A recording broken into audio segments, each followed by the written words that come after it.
তো এখন কটা বাজে সেটা আপনাদের বলবো না, আপনারা হয়তো লাঞ্চ খেতে বসে পড়েছেন। তো আজকে আমার প্রচুর কাজ ছিল, এক গামলা ভেজানো ছিল, সেগুলো সব মেশিনে দিলাম, তারপর মেললাম, সব ঘরেই মেলে দিয়েছি, যা রোদ্দুর বাবা, সব ঘরেই মেলে দিয়েছি, সব শুকিয়ে যাবে। তারপরে 2 দিন ছিলাম না, বাড়িঘর খুব নোংরা ছিল, সেসব পরিষ্কার করলাম, চান করলাম, মাথায় সাবান দিলাম, দেখুন এখন চুল ঠিক মতো করে আঁচড়ায়নি, পুজো করলাম। তারপরে এখন ভাত বসিয়েছি, ভাত হচ্ছে, একদিকে ডাল বসিয়েছি, ভাত ডাল হচ্ছে, এরপরে আলু ভাজবো আর হচ্ছে মাছ ভাজবো। ভাত ফুটে গেছে, তারপরে খাবো। কটা বাজবে জানি না, বিরাট দেরি হয়ে গেছে আজকে।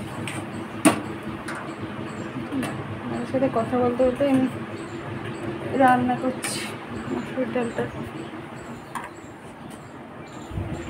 সেদ্ধ হয়ে গেলে কাঁচা তেল, কাঁচা লঙ্কা তার মধ্যে দিয়ে দেবো, দিয়ে খেয়ে নেবো। আর একটু কাঁচা পেঁয়াজ করবো। আর এই দেখুন মাছ এনেছে, একটু গরম মাছ ভাজবো। আমি কোনো তরকারি পাতি বলেছি করবো না, শুধু মাছগুলো ভেজে নেব। গরমে আর তরকারি পাতি ভালো লাগে না, মাছগুলো ভেজে নেবো, সে হয়ে যাবে খাওয়া। একটা কাঁচা পেঁয়াজ করবো, দিয়ে এবেলার মতো কমপ্লিট হবে।